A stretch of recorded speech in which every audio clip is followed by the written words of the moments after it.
Here we go. Now, anyone that's been waiting 5 minutes, thank you so much. I bet you were absolutely bated breath waiting for this moment. Hey, everyone. Welcome to this. Hegemony completely blown the bugger up, really. So let's go. Sahana, Hannah, Trina. Little intro. Sahana, kick us off. Short introduction, Sahana. Yeah, I'm super glad to be here with three of y'all. And Hegemony is so well and truly effed up and so blown. Its cover is so blown that it's no longer trying to cover itself anymore. It's just stomping around naked, right? And what is happening currently is, yes, it is destroying half the world as it stomps around. It's trying very hard to grab whatever it can on its way out, and sort of, it reminds me of, or rather, it doesn't remind me. I visualize, because I've not seen them. I visualize dinosaurs on their way out. They must have thrashed around and brought half the forest down with them, and that's precisely what's happening. Unfortunately, the most vulnerable, the people who has the least contribution to creating this hegemonic monster, this Frankenstein, are the ones being crushed first, are the ones being destroyed first. So whether it is Palestine, and we love you, Gaza, but whether it is Palestine, whether it is the Adivasis, that is the tribal people in the forests in India, the spiral of colonization that emanates from this hegemony is taking down the most vulnerable first. But it is also showing us who we are and who we stand with as humans, as individuals. So that's why I'm here, because I know who y'all are with, and I'm here with y'all. How do I follow that? Jeez. I'm Hannah, and I'm just here to talk shit about the system, basically. We can see just kind of similar to what you just said, Sahana. We're seeing this, and we are seeing who is being harmed mostly. But at the same time, there is something in me that understands what's kind of bigger than this, and I think kind of this is where faith comes in, kind of understanding our relationship with Source. But this is the empire falling, and I'm a little bit excited about the fact that it's falling. It was never gonna fall with a petition and a harshly worded letter, was it? So I'm here because we all say we don't want this. We can see what's happening, but I'm here to build what comes next, because we absolutely cannot have this again. No way. So I'm here to essentially talk shit about the system, say it how it is, but also bring together the great people that actually want to do something and want to build something different, and help them reimagine what that might look like. Because this is about remembering for me. So remembering who were we before the system. Yeah. There you go. And I am Trina, aka Tree Casey, and doing mind, body, spirit alignment.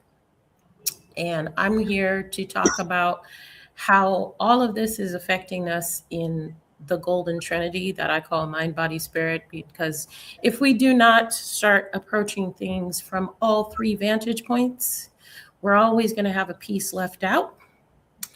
And that is the problem now. Really, there's a lot of people there's a lot of empty vessels walking around in this world, not understanding why they're empty vessels. And when I say spirit, I'm not talking about the established religion mess. I'm talking about you, your higher consciousness, your remembrance, as Hannah said, because we've been on this rodeo too many times to keep getting it wrong.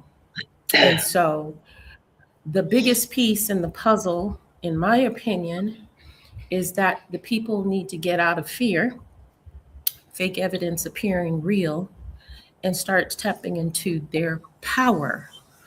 And I've been saying a lot on my platform lately, You are more than you know. So you need to start timid noshe, knowing thyself. Okay. And soon as, because this is an internal to external creation process. So that's why they work so damn hard to break us when we're young. And then we can't imagine anything but whatever they feed us. So that's what my piece in the puzzle is. So let's start reimagining. Wow, how do I follow you three amazing humans? And yes, there is a white guy on a run with three women who are absolute fucking powerhouses. Thank you for being mistaken, Gary. Do you know something? I know what it feels like to be the other for a change. How very different. But joking apart, like why am I here is because of a shitload of inner work. Oh, Gary, I can't hear you. Oh, we lost you, Gary. Have you lost me? Can you hear me? Yeah, I can hear you now. Yeah, okay, there you go. Thank you, Hannah.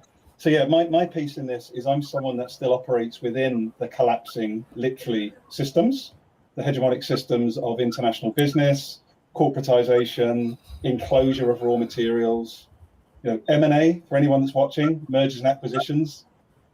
If you want to be honest about it, it's actually modern day colonization. Yeah, you rip a business from somewhere else, you impose your people in another part of the country and tell them that's how they should do it. M&A equals modern day colonization. Haven't managed to have that conversation yet, many people, but hey, this is a space. And why I'm here with Hannah, Sahana, and Trina is, yes, I've done a lot of inner work myself, which is why I feel I'm able to be in this space with these three amazing humans. But more than that, we all share a belief in better, healthier, less harmful. And that's where we're going today, whether it's AI we talk about, whether it's to do with, you know, clearly the global pedo rings that no one wants to talk about, but now coming out very, very vocally. You know, I think we've just got to be really honest around the interconnectedness of things. And we've all been, including me, till 5 years ago, completely blindsided to the realities of the world. And I think we're all here to expose those realities. And as Hannah said, co-create something better. Because we are the 99%, not the 1% that think they control everything. So where do we go? Where do we go first? Who wants the popcorn? What's the most important thing coming up for someone? AI is pissing me off beyond belief. And it's pissing me off beyond, like we talked about this 2 years ago. We talked about all of this stuff that's happening right freaking now. The chaos about how they introduced it and rolled it out to create confusion. What blows my mind, and I think a lot of people don't know this, is that AI and the concept behind it, it's been out, they've been working on this since the 1930s, you know?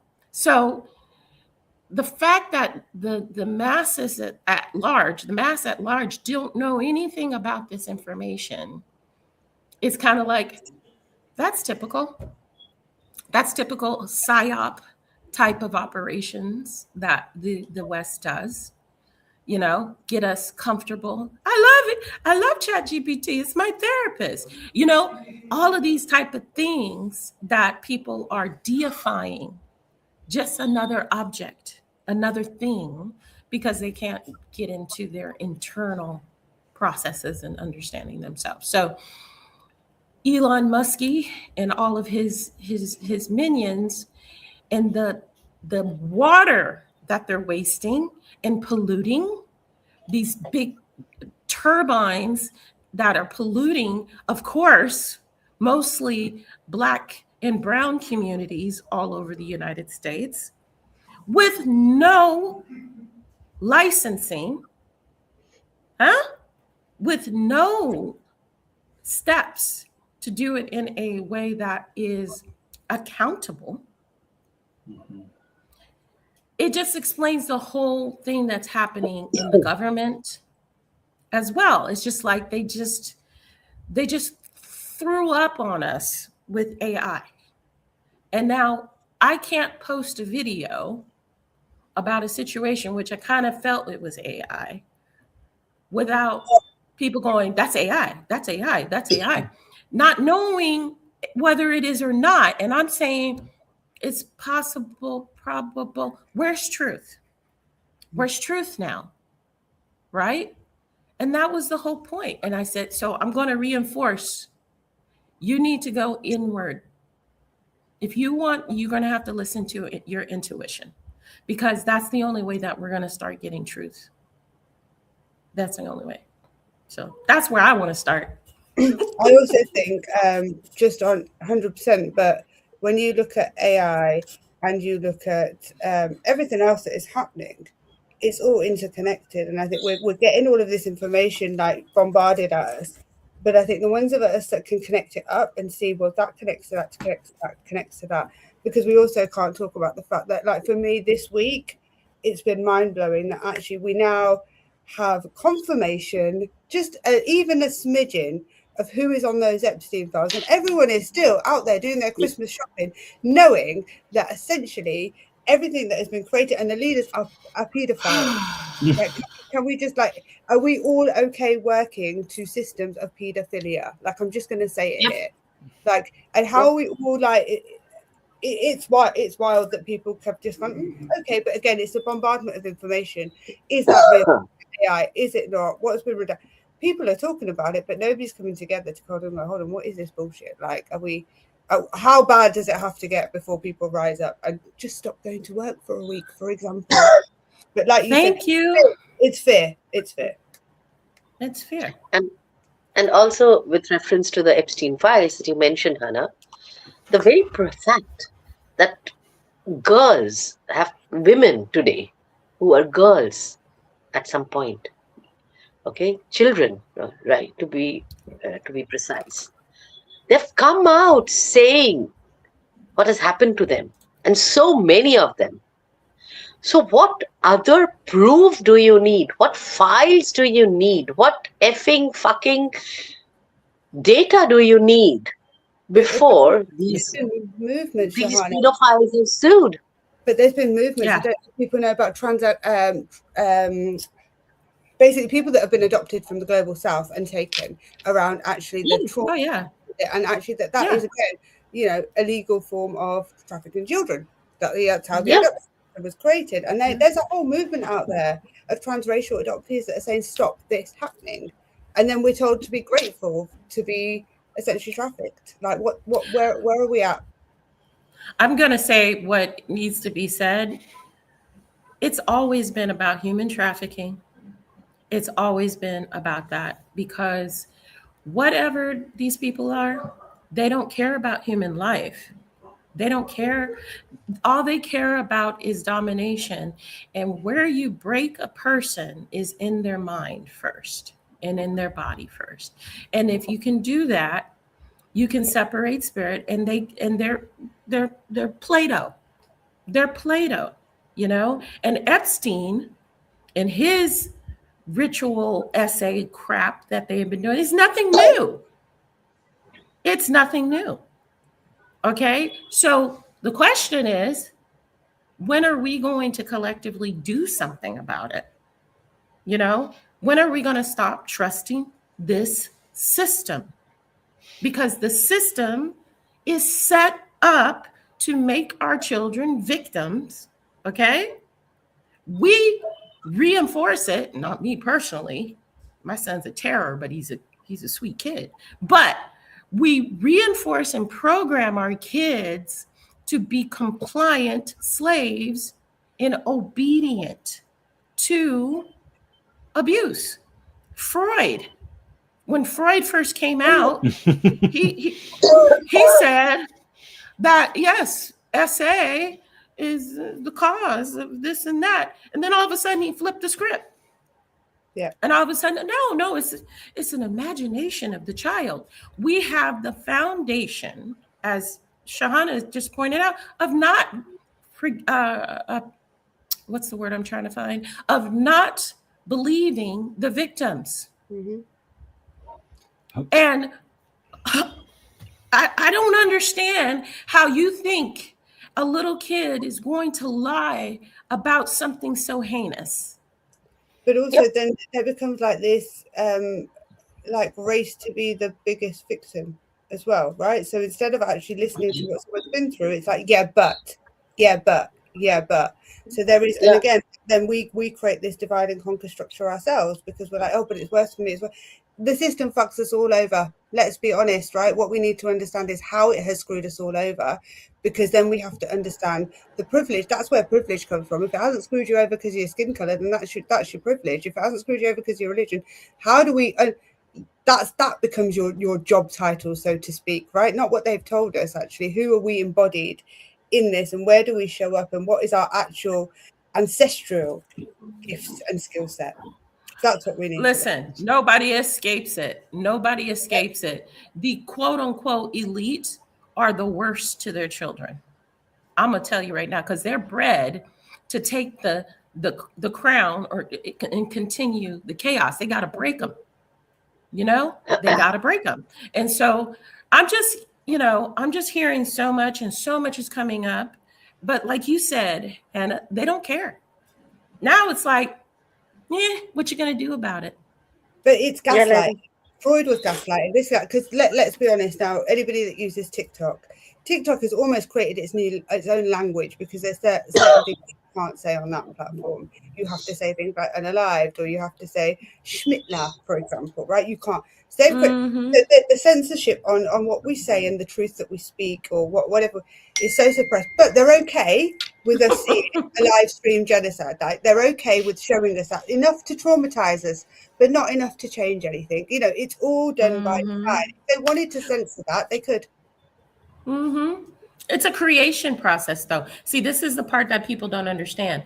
We are the creators of our reality. And, you know, if you want to get into some sciencey quantum physics and quantum entanglement stuff, everything is a projection of our creation of our mind. And a lot of people, that goes right over, because we're not taught that.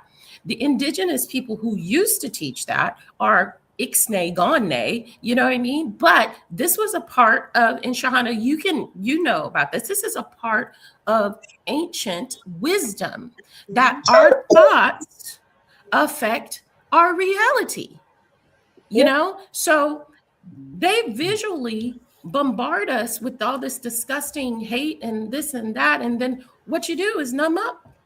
I can't take it anymore, right? And that's the problem. We got to stop numbing up, and we got to start creating something else out of that fear, because we have nothing to lose, because what we have is shit. Sorry.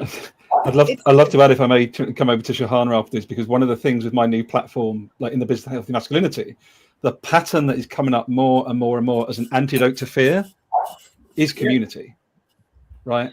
And this is the pattern after pattern after pattern. And when we say community, like commune in unity, we're not saying you have to look and sound the same. We're not saying you have to be in the same sector.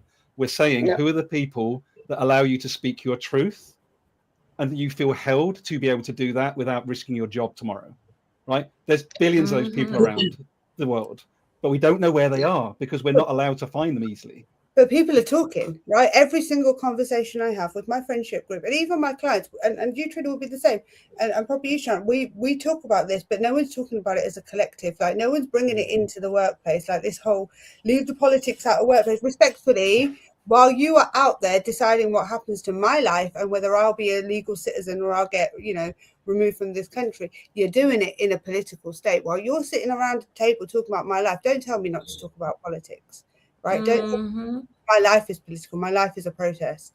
So don't, this whole let's not talk about religion and politics. Why? Is it because we might see that religion is been ingrained with misogyny? But I just must say one thing, the narrative that all, Muslim men are pedos. I don't, please correct me, but I didn't see a Muslim name on the list of the Epstein list. Just saying, like, if anyone let me know. But, every accusation is a confession. Exactly. Well, everything is a projection. This is what has been the history of the colonizer. Sorry. When they call somebody else a savage, they're talking about themselves. When they call somebody else uncivilized, they're talking about themselves. And that has been the history since the discovery crap. Like, they can actually discover something, doctrine Yeah. of discovery, you know? So I just, why are we listening to them? Because I think they've packaged up control as convenience. Right? If it's easier, we'll do it, because Yeah. you know what, they exhausted us, right? So if we can find, I always say, like, you could be the best parent in the world, but let's not pretend that everyone is not exhausted. And when they see their kid on a tablet, they're like, I know I should get them, but I am so tired, right? And so you have to be very, very, unless you're kind of embodied. So I can't blame, like, it's integrated, but it's integrated into our healthcare. AI is in our healthcare systems. It's in our but it's forced convenience too, because let me tell you, I don't think that parents they would like to spend time with their kids, but the system is set up for us working to live, you know, and this is nonsense. There's no reason. We live on an abundant planet, but we got people, you know, raping it, Gary. Literally raping the planet. Yeah. You know? Well, I'd love to bring, if I may bring in here, and I love your thoughts on this, Sahana, from like your writing you do, right, around the whole pluriverse, etc. I'd love for you to bring that into this conversation. You know, I am someone that works within the chemicals industry, right? It's not somewhere I love to work. It's somewhere that is very harmful.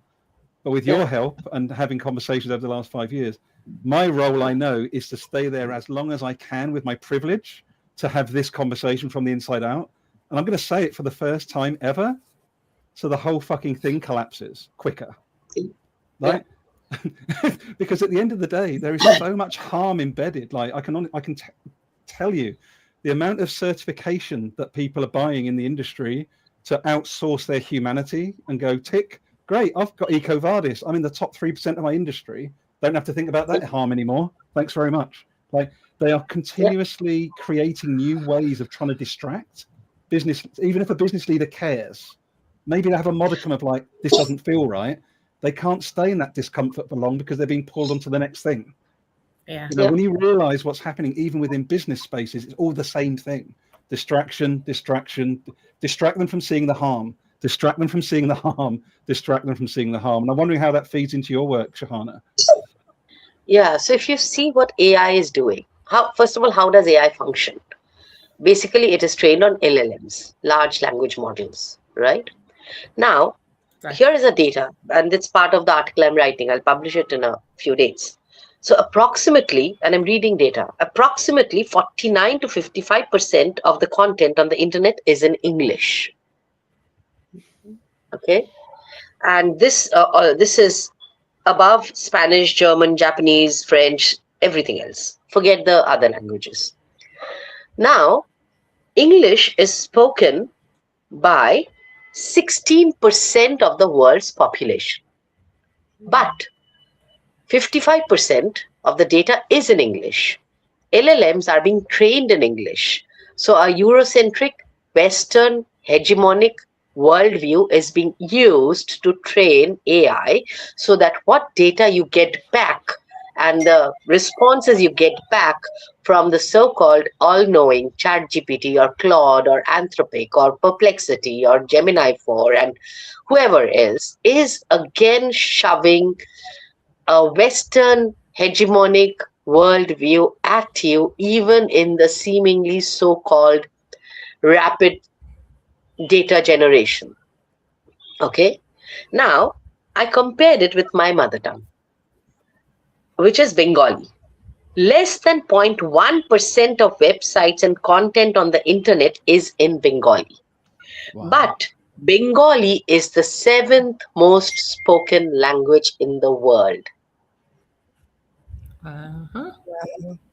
Yeah. Now, if you compare these two, yeah. No, I was going to just say there's a very specific reason why. Yeah, so the worldview that is getting pushed at you is a very specific worldview. Fine. Now, this is hegemony of a sort.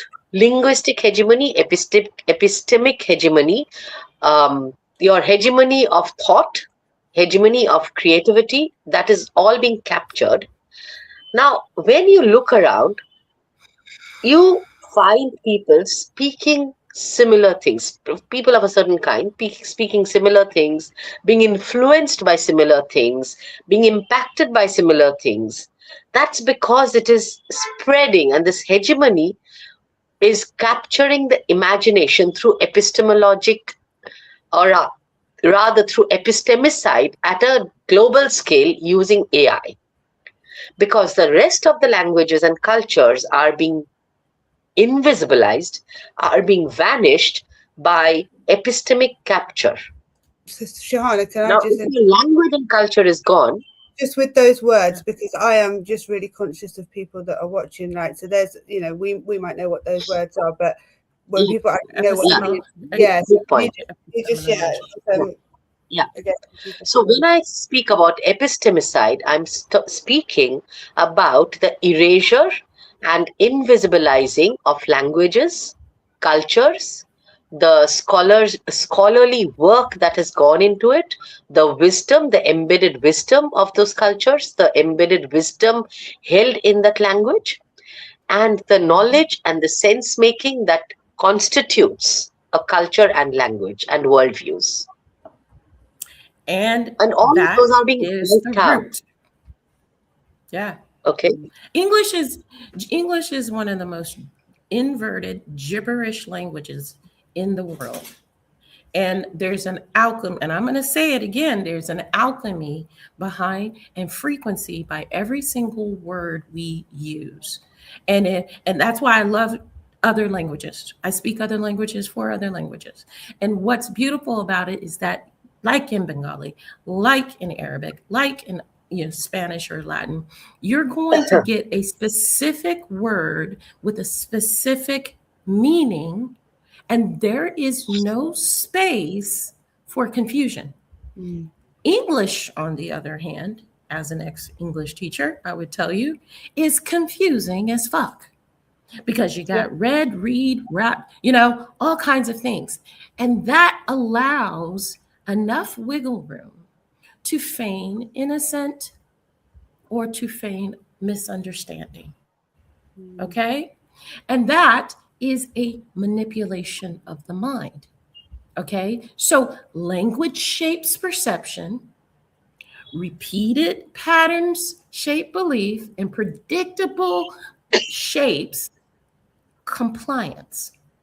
So that's why English is used, because that is what it's for. It is absolute nonsense. And I would have to explain that all the time to my clients. Just memorize it. Apart from that, and what is happening is, because it represents a certain worldview, that worldview is being globalized. And what you're going to get 2 generations from now are people who just think alike. It's a monochromatic world, a hegemonized world, all created through algorithm, through surveillance algorithms, through data, through AI, and a kind of colonization that is so visible yet invisible. I mean, we are using ChatGPT. Oh, wow, great. All at our fingertips. We're in digital colonization is what we're going through right now. And the invisible part, or rather invisible to most people, unless they are going digging for it, are what is happening at the back end, the data centers. The people living in remote villages of Kenya and India who know English because we were once colonized, who are being used to clean up this data, okay, to make it safe, quote unquote, who are being traumatized mentally, falling ill because they are cleaning up data that is so traumatizing, so that we have a clean output on ChatGPT that we never needed in the first place. We never asked for. Which benefits a handful in the Silicon Valley. And people just use it like Google now, right? So because before Google was a search engine, people, it's literally like, okay, let me get a recipe. Instead of going searching that recipe, I'll just ask ChatGPT. I would like this traumatization. I don't like the term traumatization because actually when I really sat with it, it wasn't trauma, it was pattern recognition. Like there you when go. I was there you go. A very real pattern of events that I was holding in my body, and actually trauma feel everything boils down to like extreme gaslighting. But actually, this is my response is because of pattern recognition, right? Understanding. And don't forget the biometric aspect of it too. So every time it's fed, it learns about you. Every time you put your private information, it learns about you. That's why they try to make everything, encapsulate everything into a marketable thing like BitFits and all these type of things. But there are actually, this is EMF, electric magnetic field. These objects can read and rewire your entire nervous system. And that's where, Goofy Muskie comes up with the Neuralink. This is all, I call him Goofy Muskie, comes up, this is all planned out in stages.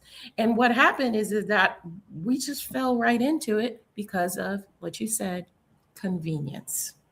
Convenience. You can't escape it now. So even if we're not using it, the systems that we have to interact with are, when we go to the doctors, like the data that we're seeing this much of what, and let's not think it's not been embedded in our systems for a really long time. So, when it's been used as a therapist, as healthcare, because people actually don't, I don't believe in therapy anyway, that's not my thing, but to have something, but all ChatGPT is a reflection back of yourself, essentially, like it's a mirror that reflects back yourself. But it's ingrained in kids' games now, like in kids' games, and the stories that we've seen where ChatGPT develops relationships. Like this generation is the next generation that we call Generation Beta, right? There are test subjects. They're the first ones that are really going to grow up with like what they call AI siblings, right? There are AI robots, literally holding children in them. They're going to give birth, and I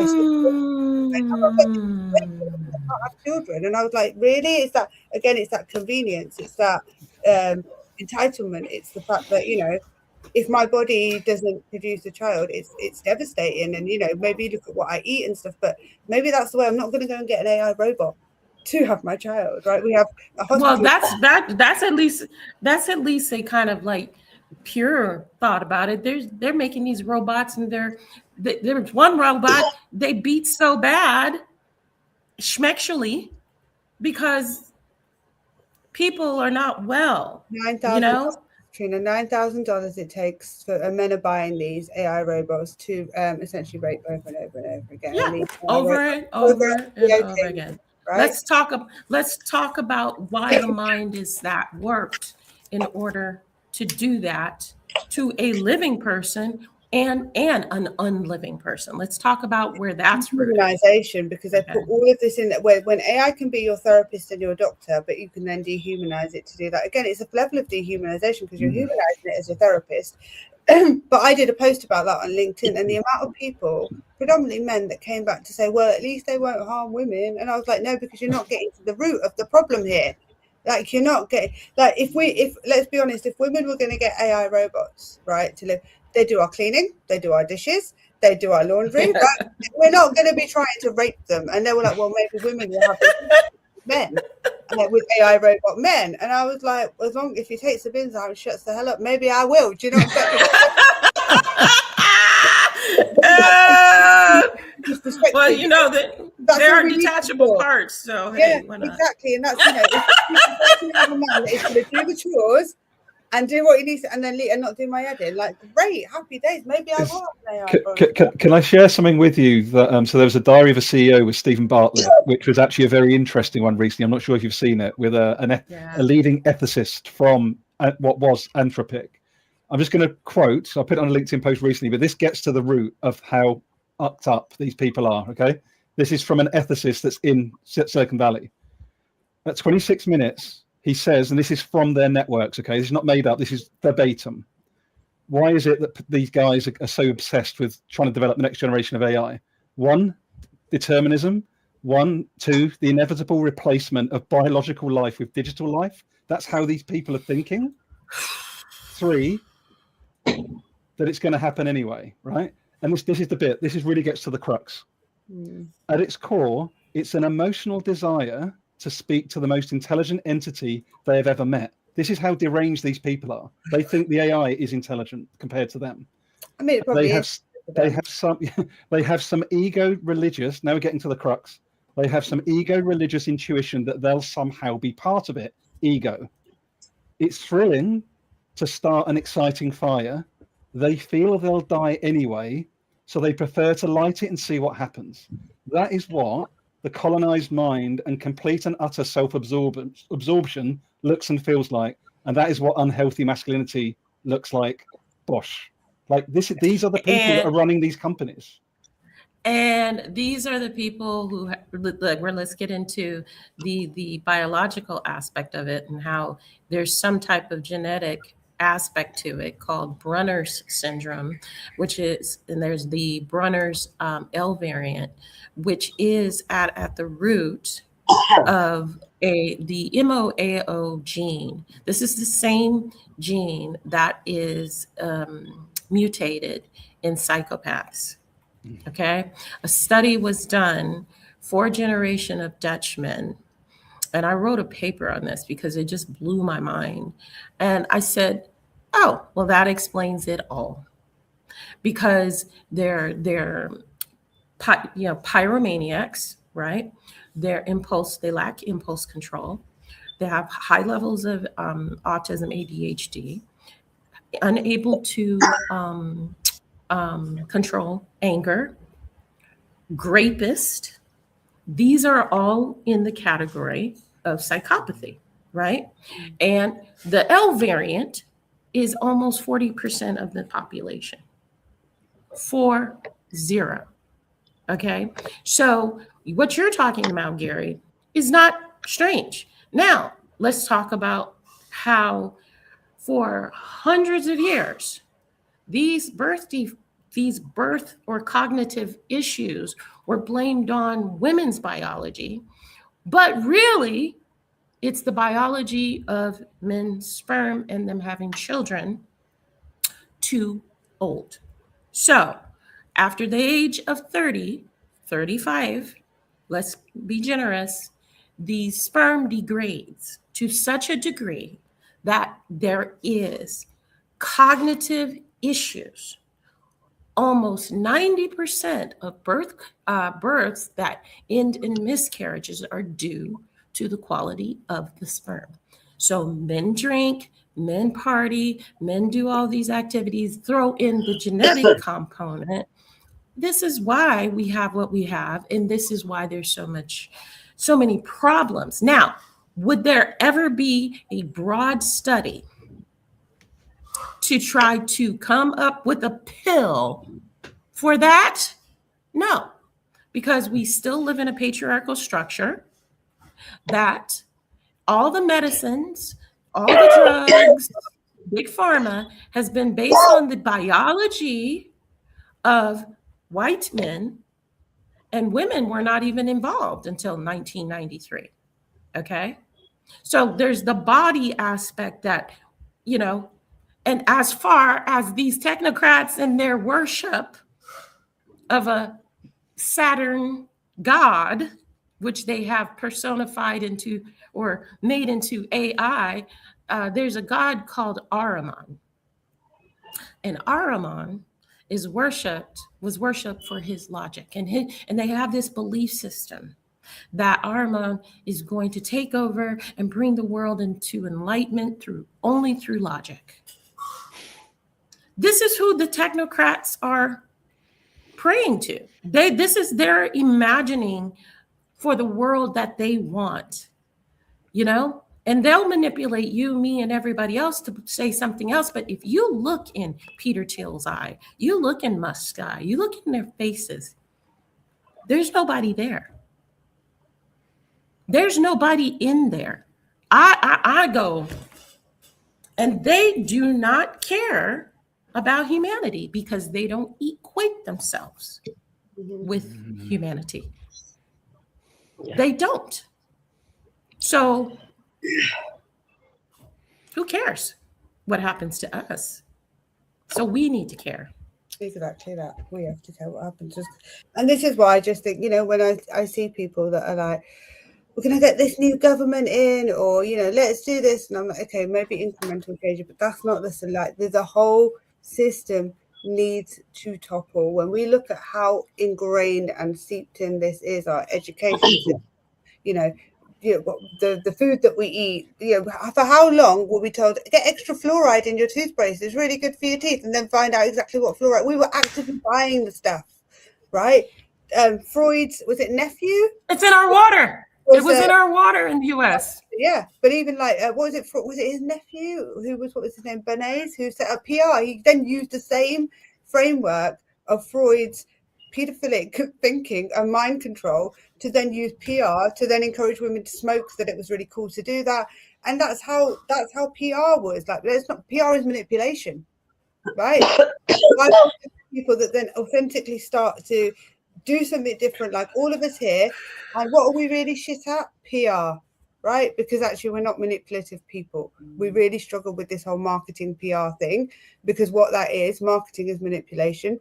PR is, I don't know, think of something beginning with P, but it's nonsense, right? But we don't look at how this is all seeped in. Then we have to question, what am I actually doing with my life? Like, what is my actual skill set? What am I here to do? Yeah. And it's really frustrating, because the only way we'll do this is community. The thing that they hate, the thing that they try to divide. And I just want to, back to what you were saying a while ago, and then I will shut up for a minute, is can we just take a minute, because we were talking about the organisation systems, we know who they are now. My beef today on this Tuesday afternoon is the people in our own communities that walk in there and allow them to tick that box, allow them to co-sign, like they co-sign their bullshit to another level, but then they will go, but I am here for women and I make my money off doing the work. I had somebody, I was in a group, basically turned around and said, I'll take over, like, being admin of this group. And you remove the anti-racism out of this, because, I prefer not to have that. So it was like, absolutely no. And we should add decolonization in there too. But it was really about the fact that made that person comfortable, but then said 90% of the work I get is in work. So there is all these people here that are really trying to do the work, that are not getting the access to do this work authentically and truly and dismantle those systems for the sake of humanity. And then you have other people that are making people feel comfortable, but say they're here for, I'm talking to my own community, stop fucking doing it, please. You're not helping us.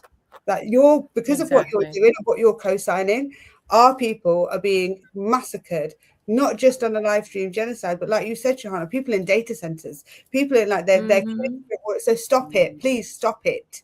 Stop doing that. Sorry, that was my rant. It really frustrates me. Yeah. Because they only stop going to work. Yeah. It's a massively important thing, if I may build out though, Hannah, because the opposite side of that same coin for me is people, not just that look like me, but people that have positions like me within corporations, within businesses. We have got a very low risk to us actually being kicked out, a very low risk to us actually losing our livelihood by using this. And I can speak firsthand because I've been using it for 2 years. And I think they're so scared they can't find a way to get rid of me. They just leave me alone.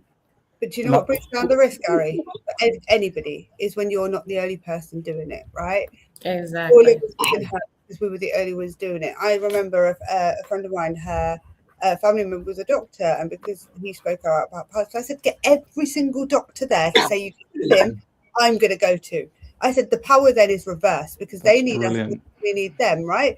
So when you're a lot of the work I do is about building these collective communities. So you mess with one of us, you mess with all of us, and we'll all walk out. Your whole finance function will walk out. Your whole marketing function. Yeah, do you know what? So there is power, and that's what, like, everybody could speak up if it was safe to do so. Well, they have to not be afraid to do it. But you're both raising a really interesting point. Like I say, we want to sort of have a chat as well as we go through today around actually what can people do? Like, how do we inspire people to step up? How do we ignite people and activate people to step up, right? And I'm wondering what some of your ideas might be around, you just gave one there, Hannah, right? Like, how do you even find that one other person in your organization where you can go as two? You've suddenly doubled your voice, right?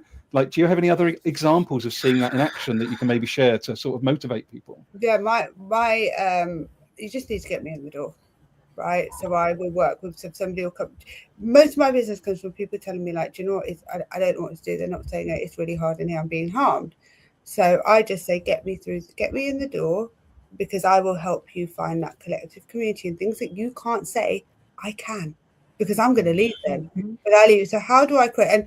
And one thing I have done is actually then I can then speak to your HR director or whatever. I can say what's happening. I will keep you safe. So how do I go in there while keeping these people safe? And they're not doing anything wrong. Like, you know, it's not like some sort of ninja mission. We're here because they're being harmed and they don't feel safe enough to tell you. So they tell me. Yep. So I come in and I put that container, because my biggest thing here is I'm not here to change that institution, because I know it's not going to change. But what I'm here is to help these people bring collective communities together. So when they are being harmed, they literally put, it's like the Avengers, right? We're cool. And they all come in and go, no, but if you get it, we get it, we understand it, we feel it, because so many people are being harmed individually. But when they came together and went, me too, right? That's when collective community came. Not from, and nobody wants to like literally come here and take revenge. We just want to exist. Like, life is hard enough. Like, we get judged by the colonizers' standards, that you think that actually if we make you accountable, we're going to do what you did to us. But it's not who we are actually. So that is judging us by the standards. Not at all. And the same thing with misogyny and and feminine. And the feminine, they already, most patriarchal structures think that patriarchal structure is going to come in and do exact same thing. It's just a flip of the script, right? And that's the furthest thing, you know. It looks like we got frozen. You're back now. Hello? Yeah, we got a little bit frozen. So I don't know if what you heard, but it's about understanding that we are not you and you are not us. And if you want to come up to our level, you need to look at you and what you've done. You need to be accountable for the history. And that's with patriarchy, that's with colonialism, that's, you know, with everything. It's always going to be about making amends, well, accountability, authenticity, right? And making amends.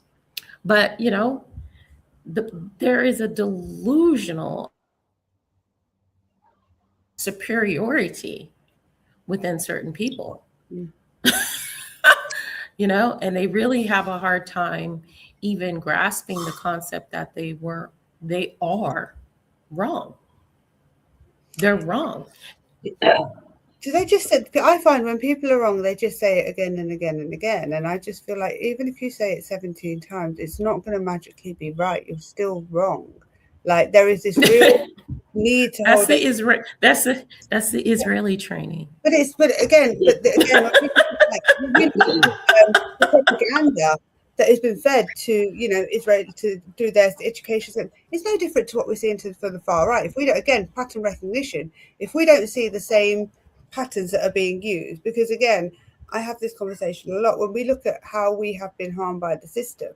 There is these divides, and I see a big divide, and it's happening again between the South Asian and the Black community here, right? It's saying that, you know, South Asian, but what we don't understand is actually the harm that was done to us. Our responses are different, right? They're different because South Asian trauma has been rooted in, like, we have a real high level of patriarchy, right, in the South Asian.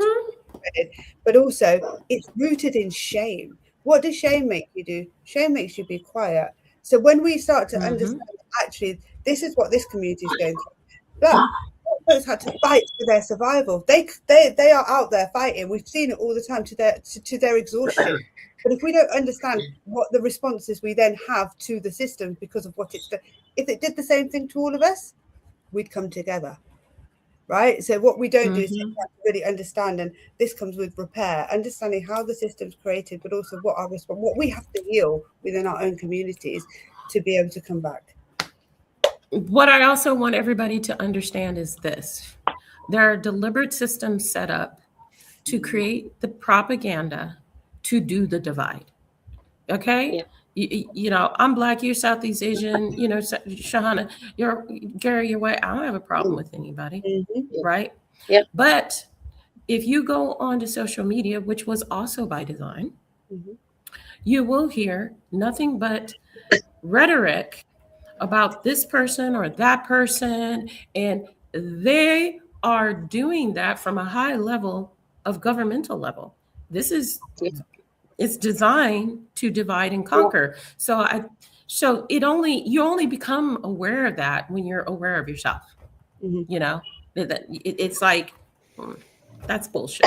I don't have a problem with anybody because of the color of their skin, you know. But I think there's a risk for those on the pale scale, and Gary, you can tell me, to unite with other groups because that makes you other, you know.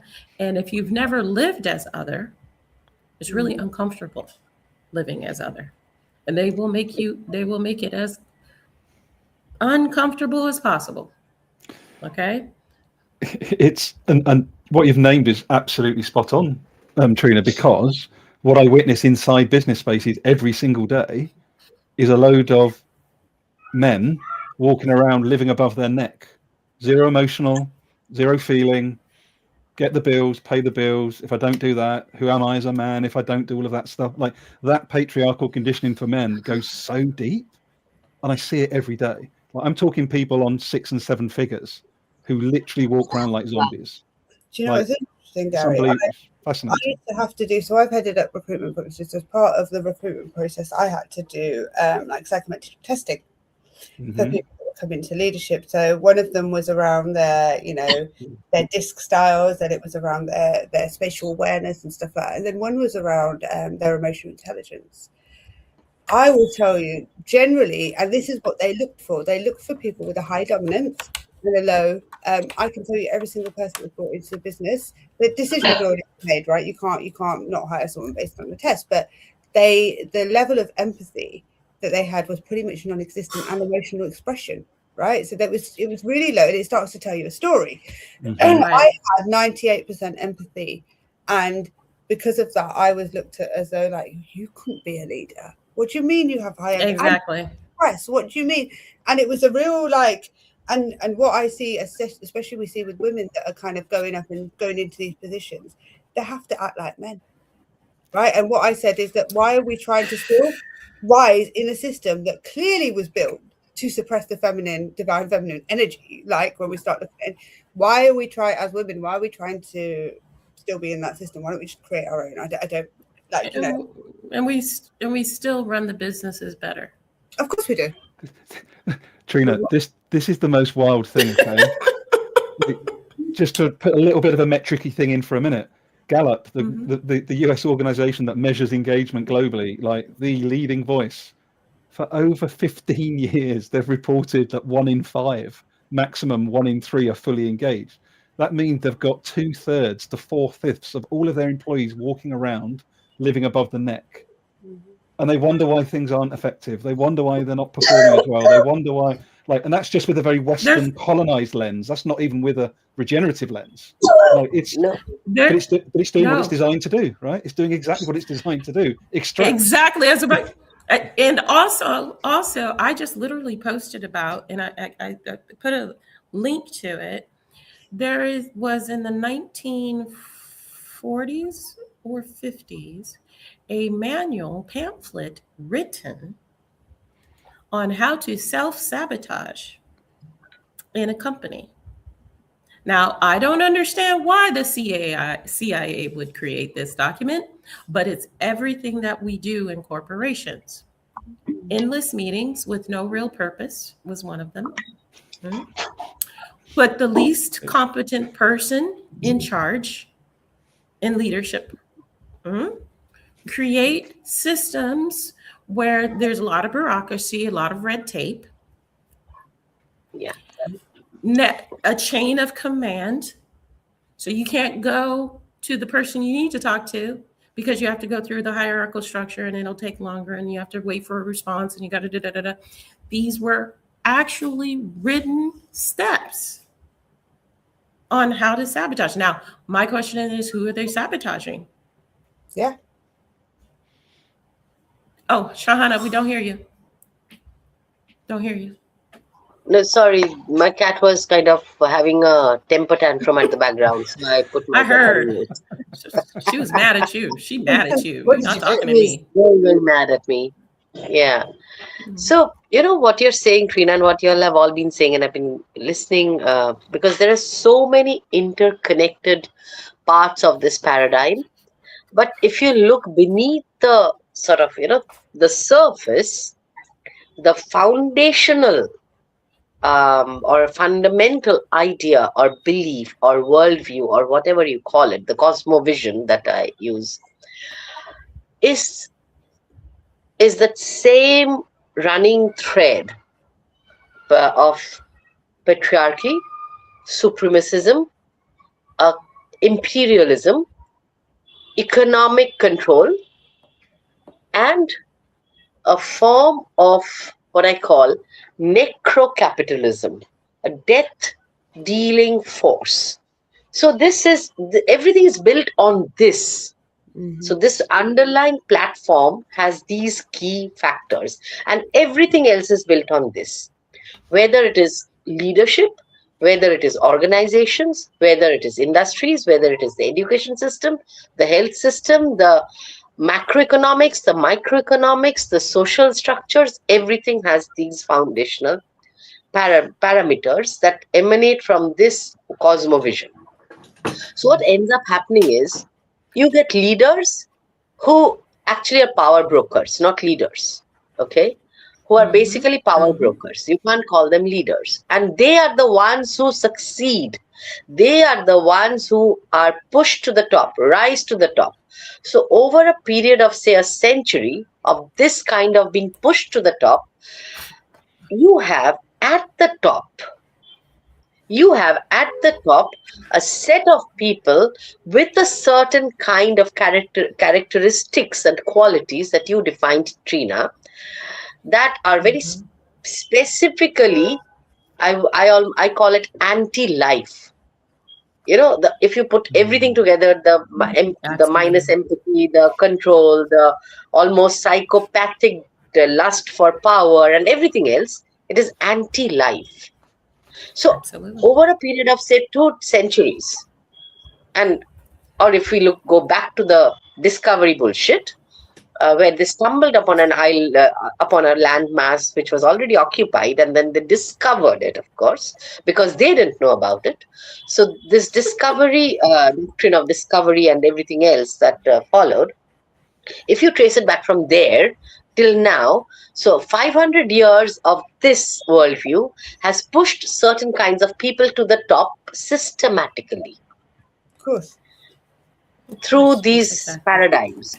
And now you have this kind of people at the head of every kind of institution, strategic, political, economics, education, healthcare, everywhere. And if you're not this kind of person, whether you're biologically a man or a woman or another, if you're not this kind of person, which means if you are empathetic, you are a human being, like a true human being with human qualities, then you don't fit in. Then you will never be pushed to the top. Then you will never succeed. Right. And that threatens the infrastructure. That threatens their agenda. That threatens their net control. Listen, I work for myself because I can't wear that. I can't wear that demon mask. I can't do it. I can't wear the parasitic mask. I tried. I did it for years. And I always look at people and go, wow, how can you keep that up? How can you do that? It's like it tears at your soul. It tears at your spirit when you are fully awakened. And you have to go into structures like that. I can no longer vibrationally tolerate it. But that's why the system is designed to push certain kinds of people to the top. I think we have to focus on, because I think, there are people I can go in, but I couldn't work there full time. I couldn't, and I've always worked remotely for the last 15 years. But for us, this is really about talking in their language. How do we build our opposition? Who's the opposition here, right? When we're looking at them, and I mean from how are we building a different system, but even like spiritually, energetically, we are the opposition. And one thing about the system and what they built over it, They're bloody organised. I'll give them that. They're organised. They all talk from the same hymn sheet. They've all been designed. We have to be the opposition. We know what this is now. We know we can't participate in it. So collectively, we have to come together in our own individual, because this scarcity mindset, right? Look what we're dealing with. There is more than enough for everyone. If it's a little, even the far right, we need the far right, because you know what? We need that level of violence and aggression and anger. Just need them to project it at the right place. That would be really good. Right, because actually, if they you mean the berserkers? We need the berserkers. Is this what you're talking about? But if they use that level and actually projected it at the system, we would be free. And like, I'd give it 27 minutes level of aggression, and because sometimes that's what we need, that too, right? You can't build this system that's violence with no violence, but it's not in us to do it. So we need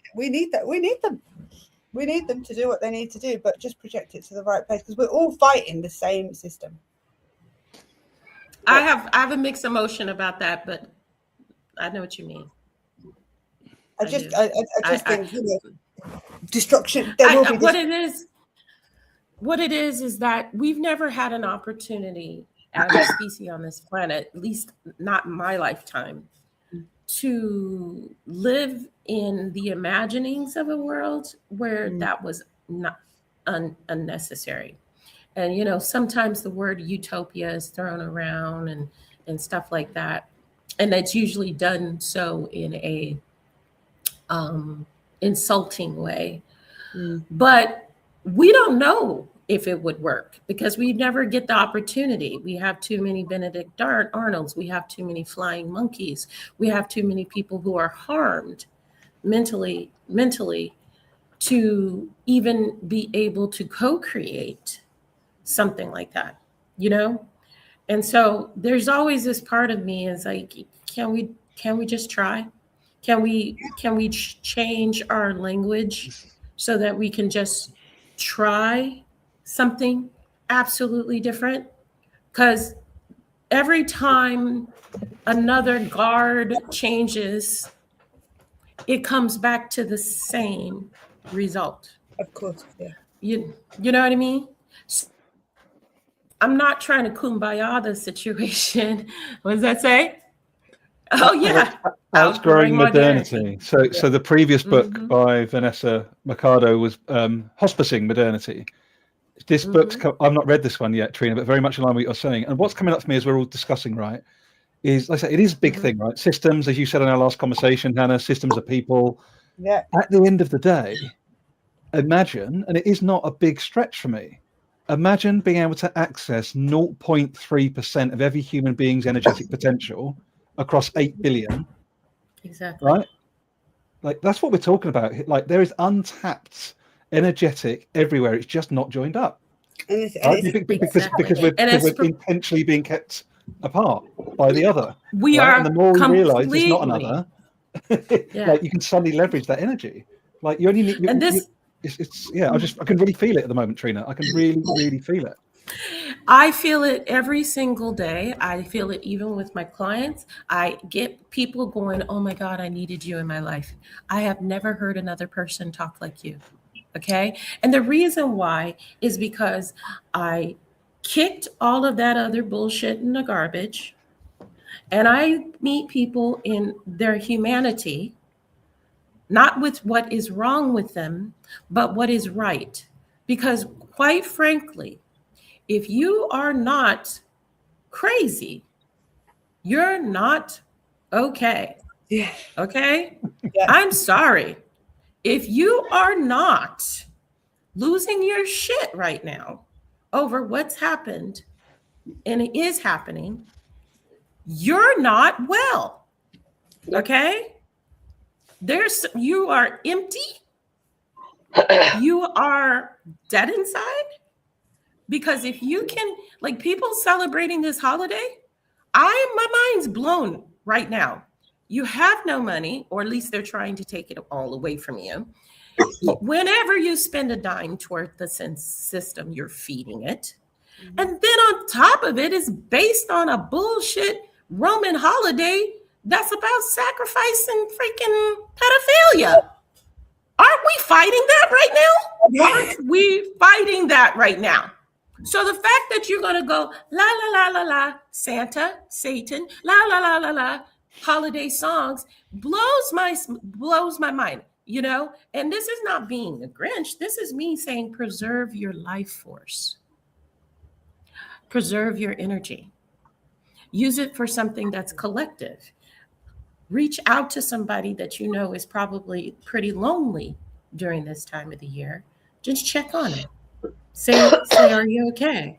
But people are not, like Gary said, we're like all over the place. There's people like you, me, and him, and you know, but we haven't organized. Yeah. We haven't organized. And also the system is set up to not allow us to organize. And let me explain.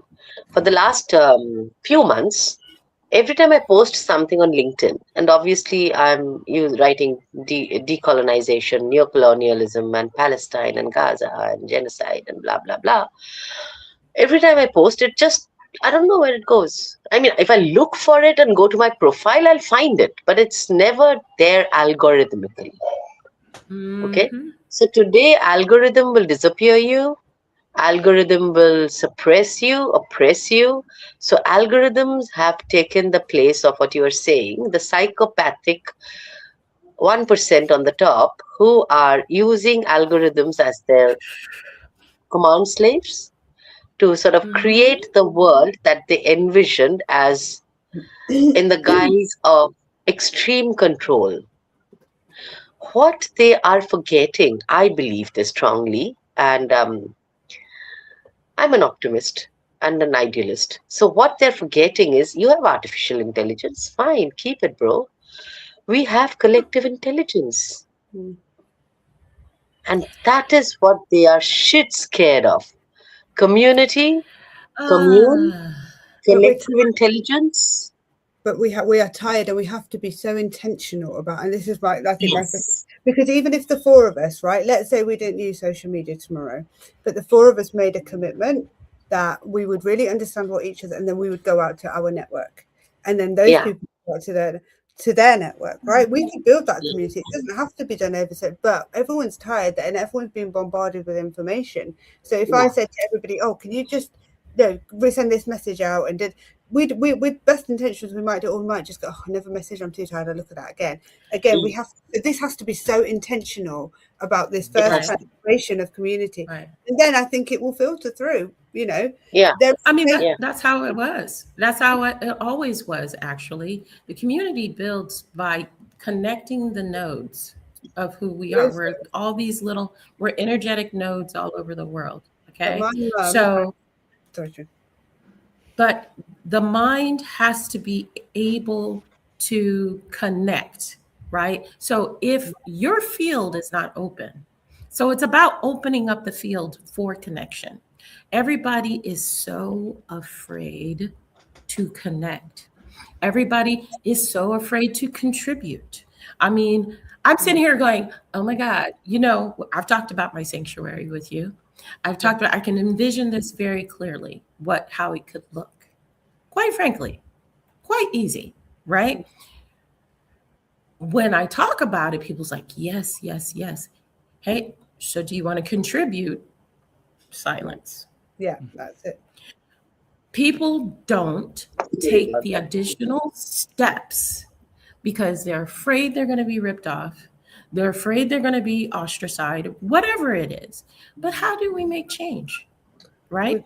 How do we make trust each other, though, haven't we? Like, you know, I always say my mum, between my mum and her like community of like South Asian women, I will tell you, if I tell my mum something, like, they are faster than any internet, any fiber optic you can find, right? When there is some news to be told, right? Like when someone, like they didn't have this, right? So they have that community. They still pick up.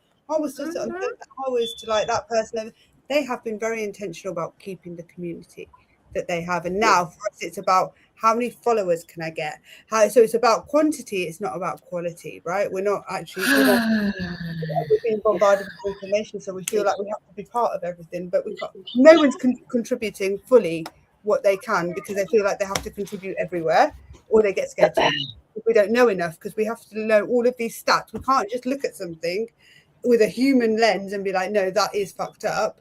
You have to know stats. You need to justify why a black man should have been killed on the street, right? We've got to go and find this rap sheet. We've got to go why this worship of the this white supremacy behavior, this data. Well, we know everything's not real anyway. So why are you going to tell us to quantify it with data? We're just speaking a language. Yeah, and where did that? And here's with AI. Guess what? It would never exist if it wasn't for us. We're the data. We are the data. And the crazy part is that most people don't understand that our capacity of our brain is not even at 20%. If you cultivate a polymathic mind, you heard me say this, you wake up parts of the brain that allow for communication in such a greater scale that everybody's just like, they've taken on a mask or a role or a character of not being capable. And where did we get that programming? Where did we get that? The most beautiful thing I've seen with my clients is when they open themselves up and they realize they're capable. I never thought I could do that. I never thought I would think that way. They were never introduced to the information. Okay? They were never allowed because the education system is in closure. Okay? We're not really learning a goddamn thing. Memorizing. In the education. You're memorizing. You're memorizing. You're only as good as your memory will let you read this. I was shit at school, not because I'm not intelligent, not because I have a low emotion. I just couldn't remember. I don't really care. If I don't care about something, I'm not going to remember it. If I don't care, I know more about Henry VIII's love life than my own, respectfully. But you know what I mean? Yeah, so I didn't retain the information. But at the same time, when we, and they've labeled that neurodivergence, etc. But all I know is that when they were trying to kill me with propaganda, it didn't work on me. That's all I know. Yeah. It's all about indoctrination. And there's a school in Switzerland called University Les Roses. Okay. And this is a school of the class. I refuse to call them elite. They don't deserve that label. They send their children, and these are people, governments, everywhere, $130,000 a year. Wow. $130,000. Now, these kids go into the banking industries, they go into their power positions or whatever. You know what they learn? They're not learning what we learn in school.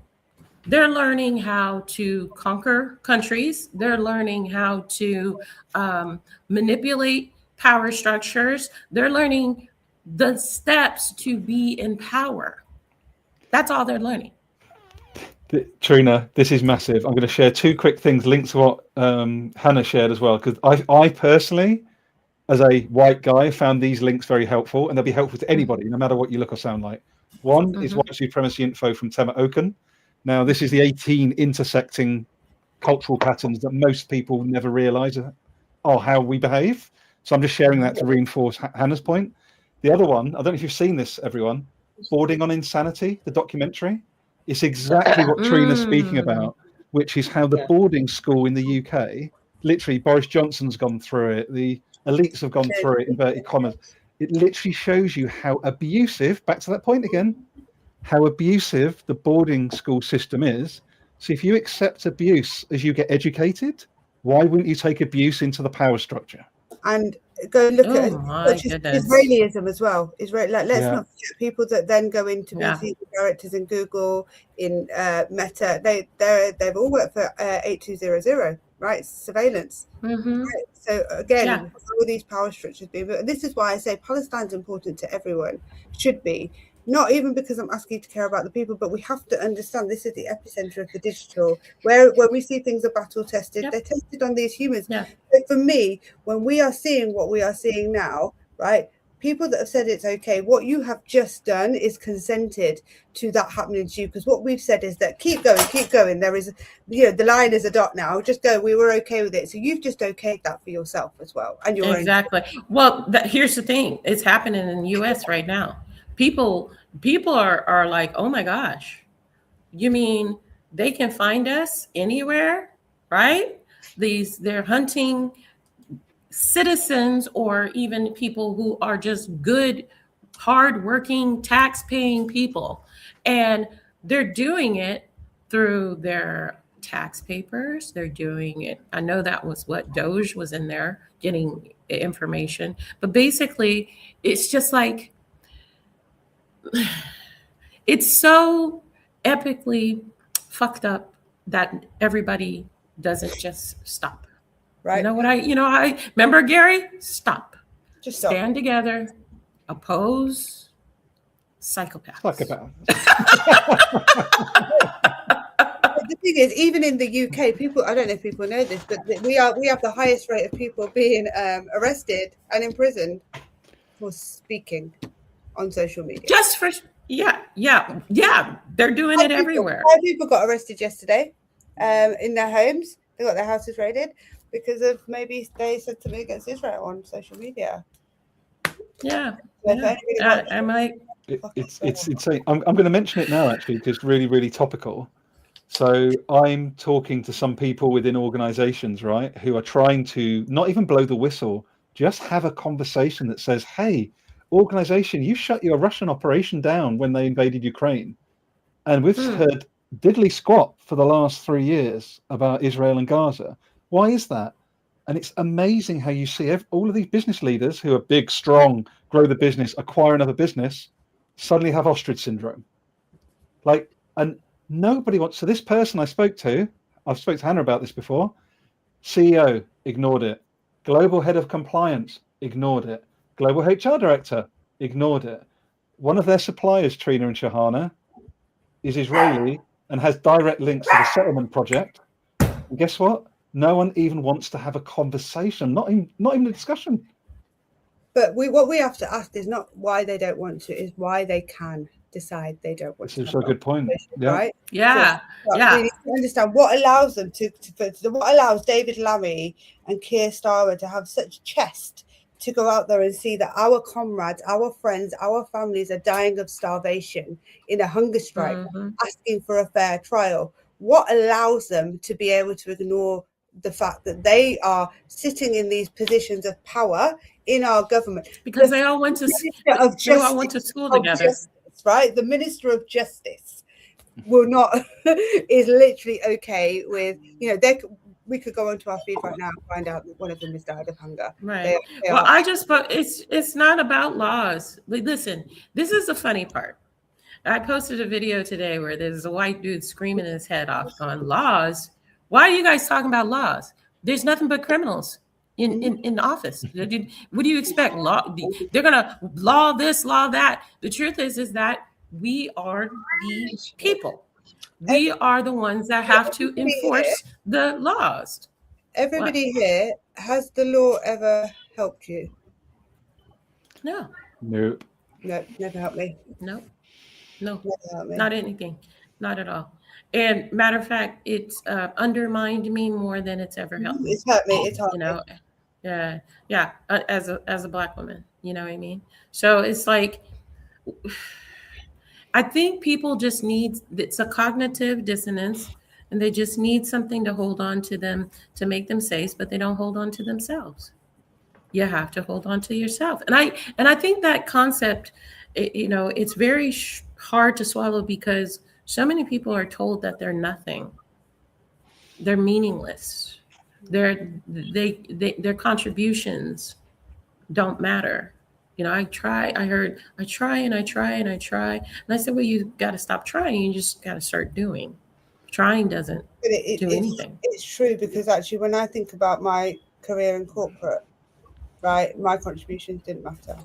It became a reality because at the end of the day, I was trying to operate, especially working in the DEI field where you literally, they don't want to change, right? So actually my contribution was, it's not that it wouldn't have been, it wasn't allowed to be. So then that becomes a reality. Exactly. But now I operate from, I think I said, Gary, when we did the podcast, I operate from a real level of confidence now, not because, I am the most attractive person in the room or I have the most knowledge in the room. It's because I know I'm a bloody good human being. I'm not perfect, but I know deep down inside, I have a decent, good soul, and I care about humanity. And there's a level of confidence that comes with that, because you know what, I am right. I am right because I believe in humanity. So there's no gray area here. I'm right when it comes to, because I believe that everyone deserves safety. I believe that everyone, you know, I'm not gonna do whataboutisms either, right?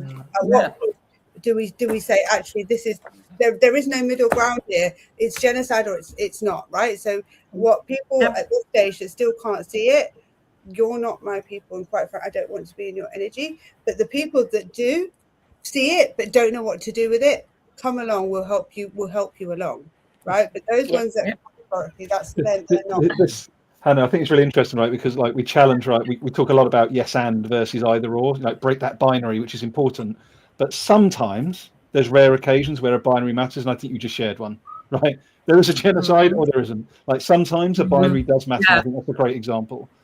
And this was it. People and there's stats and stuff, and I used to be like, but can we not just look at it as like, you don't need to, because we've been told things are complicated. Can we right? Can we reclaim humanity? Can we reclaim our humanity? That's the part that I keep. That's the part that this is why I named my book the way I did. Reclaiming humanity I'm not talking about you being right and me being wrong. I'm asking you to be a freaking human being.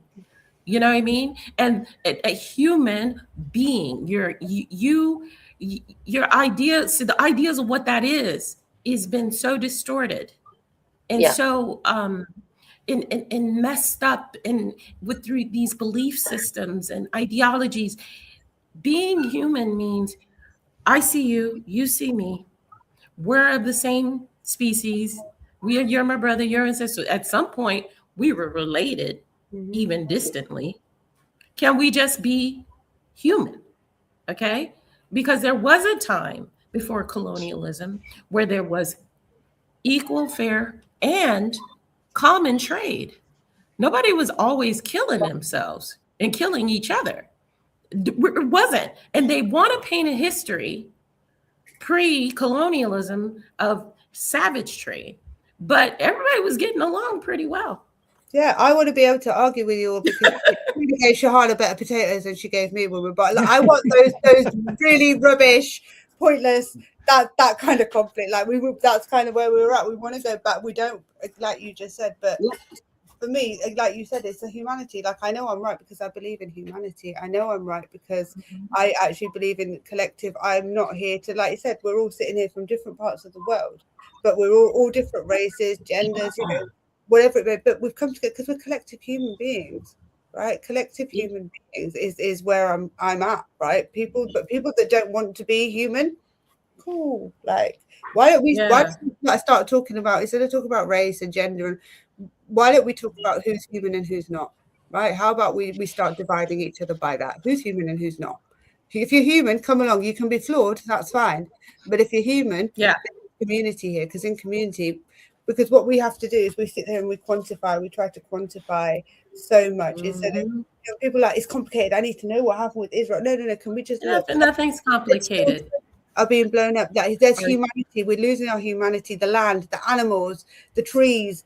Can we just look at that? And in your gut, does that feel wrong? If it feels wrong, it probably is. Yeah, exactly. And they know it's wrong, but they're not like us. That's the problem. And I will stand on the mountaintop and scream that because I can tell. But all of us have the potential to, right? That's the thing. That's this remembering piece, right? Some people are so far gone, don't get me wrong. Some are so far psychopathic. But at the end of the day, I think it's very rare. This is my belief, might be completely unfounded, but we don't come. I've got a grandson. I'm watched 2 grandsons. Neither one of those at the moment wants to run an AI company and destroy people on the back of autonomous weapons in another country. Right? It's all conditioning. It's all training.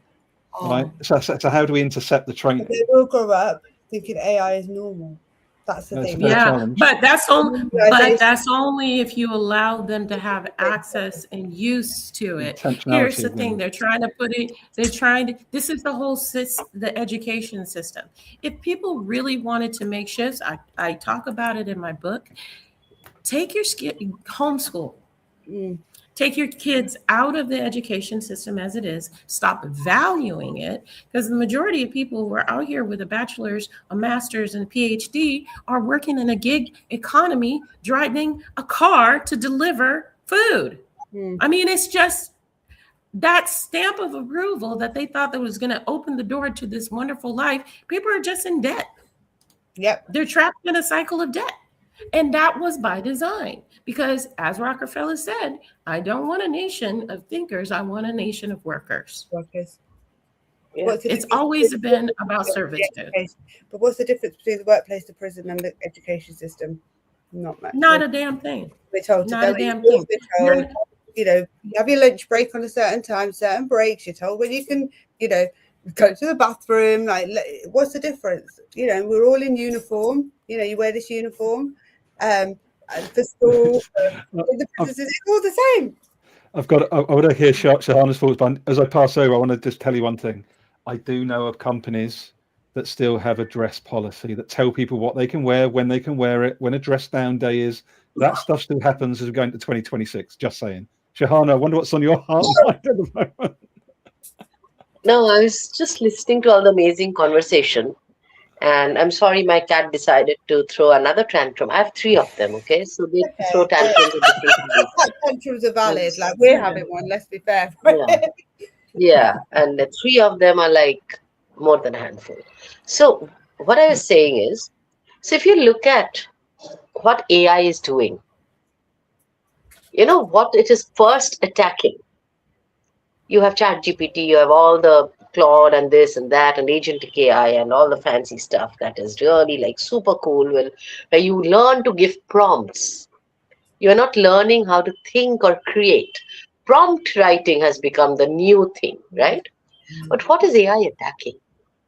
It's attacking our imagination, 100%. our creativity, our Creativity. ability to think and sense patterns, sense making. It is attacking the very thing that makes us human. So one thing I do with organizations is when I kind of create these containers, I will make them ground themselves. I'll make them recognize their nervous system. But when we do these, we'll do it through creative activities. Because again, one thing I really want to do, especially with the children, is really help them, because the creativity is literally beaten out of us as we go. But like, their brains are wonderfully curious. Because with the creativity comes curiosity, doesn't it? And it like paint the side of the lines, we've been told. Because I said to a friend of mine, she came over and we were having a bit of a moment. You know, we'd just been to a march and she cried. She went, I used to dance. She was like, I don't dance anymore. And she said, because this whole thing about, you know, you can only dance if you're good at it. I said, but what if we reframe that? And I told her, I put music on, I put a crown on her, I said, bitch, you better dance now. Like, so we danced it out. But at the same time, it was very much around going, but you know what, how about we celebrate who came in and felt the most joy, right? Who about the best dancer is the person that really embodied joy and made us all like feel that joy? How about they become the best dancer? How about they become the best artist? The people that, you know, your art, we really felt. Why is there even, why do we need a framework for the best of anything? It's wild. You know, why do we need a framework for the best of anything? I think that's part of the issue. A constant competition. That's a leftover from hierarchical and colonial mindsets. The best of whatever. Just freaking go dance. Just freaking enjoy yourself. There doesn't need to be a contest. I'm tired of the contest. You know, I'm tired of the contest. That's always. You know, Hannah, I'm really big on language. So when I start to feel and hear words, I feel words. Yeah. You know, I feel words. And so when I listen to people talk something, I'm not just hearing the words, I'm feeling the words that they chose to use. And if anybody doesn't follow Trina, please do, because the journey that you've took me, like, I'm only scratching the surface, but the journey that you've taken me on, looking at words, it changed everything. So I am far from, but don't listen to, but engage with Trina, please, because honestly, like, the journey, and I'm sure everybody else here will say the same thing, the journey that you've took me on around really understanding language. I just want to say it's +1 etymology, isn't it, Trina? Etymology. And because it is only through understanding just what Sahana was talking about with her language, Language is alive. Okay. It was originally used for alchemy. It wasn't just used to throw something at it. You spoke to somebody's water. You spoke to somebody's heart. So you were careful about what word you chose because you're like, And it's only through us pausing, which a lot of people don't do because they talk out of nervousness. I want to be heard. I want to be heard. I want to be heard. I want to be seen. I want to, but they're not thinking about what they actually. But also understanding how like words are. So I've just seen the comment somebody's just commented in Swahili, which I understand, and like again, there's that instant connection there because we look at actually the words because we've been told this English language, and it's been spread everywhere. And again, the entitlement that comes with the English language, but not understanding what we're saying. But no, I would have to take people down a notch. I'd be like, I love your language. What do you mean? Well, I want to speak like you. I said, why? Your language has this word and it means this and it's so beautiful and it sounds like this. It's a song. I say, you ever learn it? You ever notice how flat the English language is? And also because words represent or mirrors worldviews.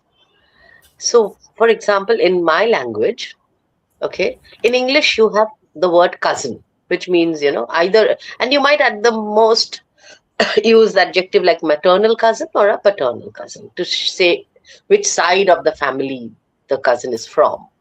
In my language, there is a specific word for every kind of cousin. Yeah. So by using that word, we know whether the cousin is a maternal cousin or a paternal cousin, a first cousin or a second cousin, whether it's a sibling or an older cousin or a younger cousin. Because the worldview that comes through it is of a society that is relational, very relational. So what patriarchy and colonization and supremacism and imperialism and capitalism has done is created an individualized society deliberately, wrenching us out of our community and our relationality, relationship with other humans and with the ecosystem and with ecology and with more than humans. Mm-hmm. So the words that arise out of that is very different. But again, when I look at English as a language, I'm still moved by William Blake. I'm still moved by Shakespeare. I'm moved by Wordsworth. I'm moved by his daffodils. But when so see what the system has done. It has deliberately, very, very deliberately erased the humanities from the syllabus gradually. Mm-hmm. So you're supposed to study science. You're supposed to do STEM. You're supposed to do mathematics. You're supposed to do what is quantifiable. All those humanity stuff, the soft stuff, the philosophy and the poetry and the literature and the, all of that will not get you a job, that doesn't pay, that's just a waste of time. No, stay away from there. Focus on STEM. Focus on the next bioengineering. Focus on the next biogenetics or whatever else they are focusing on. Great. Again, it's not an either and. It had to be both. Whereas this society, because of the cosmovision, has veered towards this, forgetting the beauty of the language, forgetting the daffodils, the creativity, the imagery that a word and a phrase and a sentence can create, can move the soul. That's deliberately music does that, right? We can listen to, so I listen to all the way from like Arabic music to Spanish music, like, and sometimes I can't even understand it, but I understand the gravitas of the frequency of, so, people say when the call to prayer, for example, is done at a certain frequency, and not everyone can do the call to prayer because you have to have that level of frequency in your voice to be able to, and I know if anybody can speak, but Arabic is like bloody poetry. Like, they won't just say like, I miss you. It'll be like some beautiful, like you said. But again, what they've done here is they've complicated it but simplified it. It's not the language. I mean, for me, Bob Dylan's "How Many Miles Can a Man Walk On?" Can a man walk on? Is as moving as a song in my language. But the point is, AI and its manifestation and the people who have deliberately been pushed to the top, or rather who have risen to the top because of certain qualities they have, are ensuring that you don't pause to listen to music. You don't stop to appreciate the flowers by the wayside. Mm. Right? That's right, Michael or Malcolm. That's right. Language Beautiful, is a conduit beautiful. Spirit and the heart. Yeah, it defines who you are more than anything else. Why? Because we live in a world of universal frequencies that affect everything in the universe. And if I could get everybody to understand that, I will have done my job in this lifetime. Because it is the words that are spoken to you that harm you the most in your childhood, that you remember everything your mom and dad said to you. And if those words were kind, you'll remember that. And in you will feel that about yourself. Don't forget, this is about you, right? So if you were brought up in a childhood where you were constantly said you were loved, I love you, or you're so good at that. Oh, wow, look how you were able to figure that out. If you speaking to somebody like that, you're going to propel their trajectory. Speaking life into, and actually my biggest obstacle, I think, has been talking kindly about myself, because I would do it through humor, right? I would say unkind things about myself, but I do it through humor. And since I know my little sidekick over there who is going wild on the floor with a pen, I do that to her. So when I'm even saying to her, like, "Mummy loves you," and like, yes, I am that person with a cat child, deal with it. But when I'm saying it to myself, I'm saying it's so healing to myself to be able to say those things out loud. And you know, I'm like, oh, because she went through it. I'm healing right now. But again, it's a real healing to be able to say it out loud, because these are things that we didn't hear. So it's the neurotransmitters program. I'm rewiring my brain to be like, actually. Did you know you can say stuff to cats and they'll understand you? Oh, we speak. Yeah, we totally speak. Yeah, you do that. Was that something like this? I've seen. Yeah, I've seen it online so many times, and it works. Everybody go do use social media and go look at Scouse cat. So this is a cat whose owner is from Liverpool, and the cat meows with a Scouse accent. It's brilliant. It's like meow. Well, cats develop. Did you know the cats never meowed until they started working with living with humans? For us. It was an adaptant. That's how they got food. They said, "Oh, I'm meowing. It's so dumb that I have to do something to make them understand anything." Well, they could. If you can't, they can't communicate with you with the third eye. They had to do something. Yeah. You know what I mean? No, they do. They do. I have 3 cats, and one of them is extremely attached to my husband. So when he had gone to Malaysia, she first of all refused to eat for a couple of days, and then she kind of settled down. And 3 days before he was scheduled to return from Kuala Lumpur, she just went and sat in his room. I don't know. He was not in the airport. He was not even on the flight. There was still 3 days left for him to return. And she just parked herself in his room. She didn't even step out to eat. I had to take her food there, but she stayed there for 3 days till he came back. So they're pretty amazing. They're energetic beings. They say dogs are the protectors in this kind of physical realm, but cats are our spiritual guardians, right? And I told some days I've had a heavy day. She'll come and sit. Like the other day, she sat on each one of my chakras and just purred. And then when I'm having like a day, she'll sometimes sleep by my feet as a you know, protecting you, or she'll come and sleep next to me, or she understands when we need a bit of space, where it's been a bit, you know. But there is definitely, like, I didn't get it. I was terrified of animals, terrified. Like if you had like a hamster, I wouldn't come to your house. That's how terrified I was. That was programming. That was right? Programming. You were. I didn't even actively do it. I just released fear. When we go back to fear, when I started to release fear in general, I didn't do anything to be okay with animals. It just happened. So I think just release it and understanding where that is entrenched. You were ready. Yeah, you were ready. But let's see how are we doing on time here? 15 minutes. That's an hour. 15 minutes. But this conversation is a brilliant example, right, of flow state, right? If we sat down and went, oh, that's like 105 minutes. What do you do in 105 minutes normally? We do this in minute increments. Like, that's the world that's dying. Like, that is the world that has to die. And I just saw this comment here from Ricky on LinkedIn as well.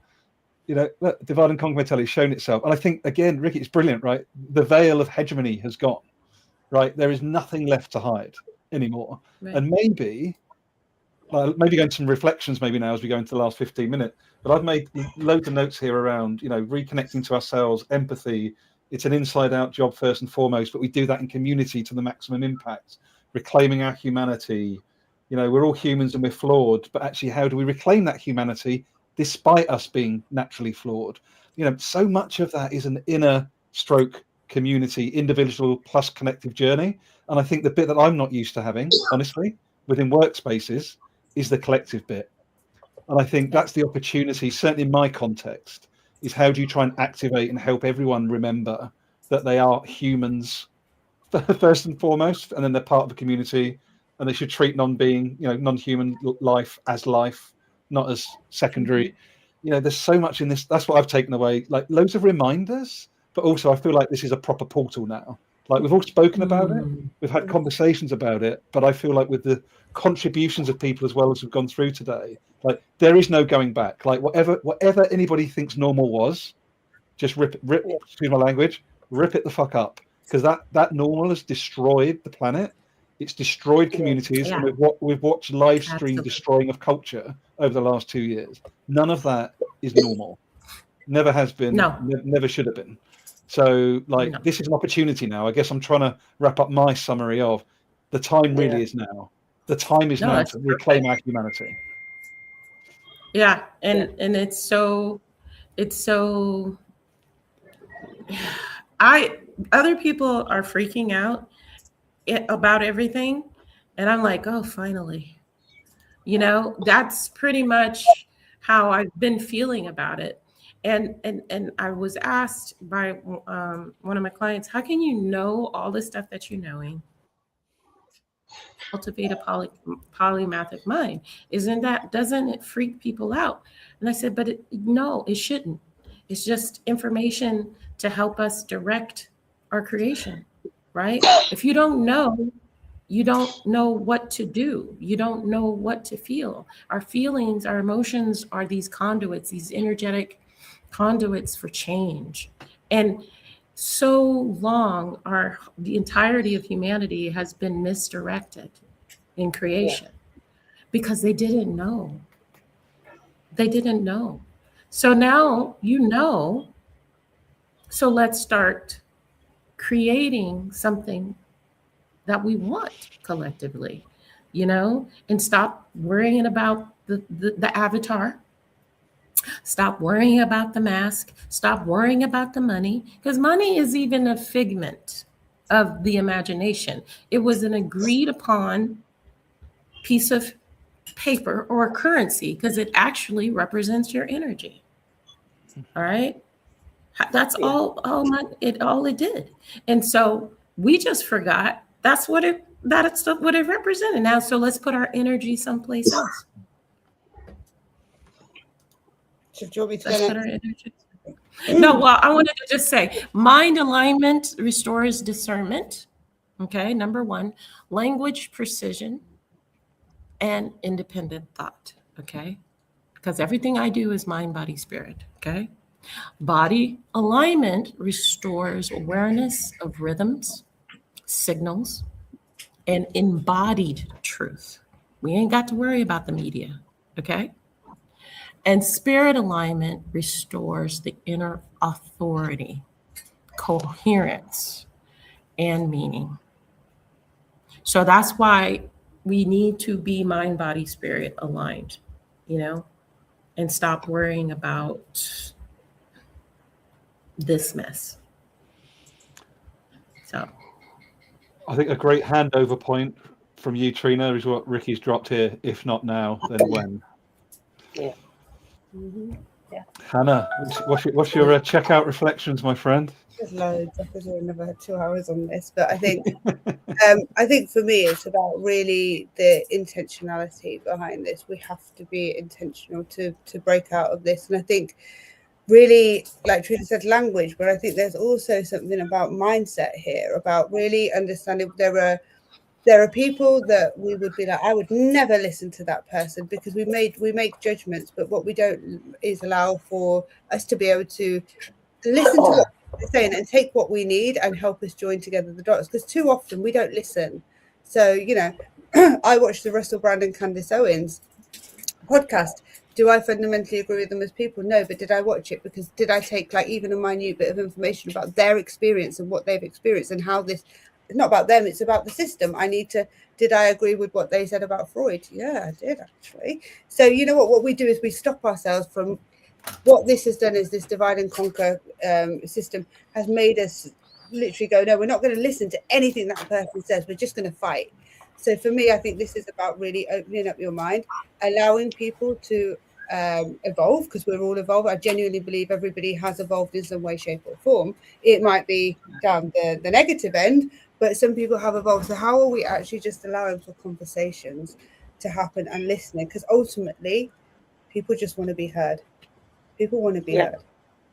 But we have to come together in collective community. We have to understand our role. I genuinely believe my purpose here is to become that bridge builder that brings people together. I'm not here. I can't do the amazing things you all do, but what I can do is bring people together. And so what is my sole responsibility? Part that we play to dismantling this system and rebuilding humanity, reclaiming it. You can do whatever you need to do, Hannah. Right. But what I've noticed, the things that tie me down are the system. So the admin, they're complying with this policy. That's what, not our ability to do what we are meant to do. And it should feel effortless. True. Sahana. And I think to sum up everything that I've heard, see, the overwhelm or despair or everything else, the words that are thrown around that people feel, and like Trina and Hannah said, are deliberately created because certain kinds of things are pushed at us deliberately over and over and over again. So what is actually pushed at us in the name of success and in the name of technology and growth and super development and progress are actually extremely ugly. So we are fed the ugly over and over and over again. Someone shooting off to space, someone spending billions to orbit the Earth, and someone spending billions to clone humans, which are not humans, but in long-termism, I'm forgetting the term, but basically artificial humans, artificial beings, and then projecting them as more worthy of real living human beings today, and so on and so forth. In the name of progress and science and technology and growth and all the bullshit, we are pushed the ugly all the time. So you're fed on the ugly. But if we very intentionally, to use Hannah's word, divert our focus from what is pushed at us and look at those cracks and crevices of this planet where beauty still survives and thrives. Look at the grandfathers and fathers in Gaza. Look at them pulling children out in spite of the rubble and hugging completely unknown babies to their chest. Look at those people still feeding a stray cat with the morsel, probably the last morsel they have. Why don't we focus on the life that is still there all around us, but which the quote unquote the propaganda machines and the manufacturing consent machines of the ugly will deliberately leave out, so that you do not gain strength from the beauty all around you, so that you do not see the empathy that still flows everywhere. so that you do not see the living rivers and the thriving mountains. So they'll denude it, they'll block the rivers, they'll dam the rivers, they'll blow up the mountaintops, they'll make the creation ugly because ugly is all they know. So everything that's pushed at us is so ugly that we have to deliberately, intentionally, very, very, I would say with our very open mind, heart and body, seek and find the beautiful that is still there. It is there. The beauty. There is loads, and I always say, I never felt like a leader in a boardroom, but when I'm with my activism, when I'm on the streets and collective community, you know, there's been times where I've ended up with someone's bag and their phone because we've all had to make a run for it. But I didn't know them before, but the level of trust, I know I can walk into that room and I trust those people with my freedom. With my this is what we need to bring in, and being an activist is something like we all have the capability of doing it. And I just on what you said, Sharon, I just wanted to take that 1 minute just to honour that you just said the grandfathers in Bali. Today is the birthday of Khalid. We call him Uncle Khalid, and his granddaughter Reem, soul of our souls. Today it's their birthday. Look at the doctors, look at the nurses, look at the students who are staking their career, who are walking out of universities, who are sitting down for encampments, who are thrashed and beaten by their own governments. But this was bound to happen. So look at the beauty, look at the connectedness, look at the community. The youth have, you know, the Bulgarian government walked out. They you know, we can do this. As a people, but we have to rise up in collective community and say enough is enough. And, you know, how much are we willing to be okay with in terms of, right, you know, not everyone can risk their freedom, but some people will. And how do we stand behind them?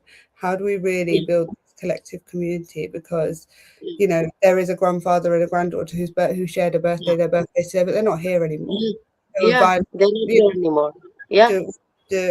It's my Hind Rajab is not here anymore, but today we remember Hind Rajab. We take her name, right? But so what this narrative has done is it has held up the ugliest as the successors of this whole thing. So whether it's a Musk or a Zuckerberg or whoever the freaking Peter Thiel and whoever the other freaking people are, the ugliest, the most sociopathic, the most psychopathic have been held up as role models, so that the generations coming into life today will start emulating them, and more people will start becoming like them, and more and more and more and more.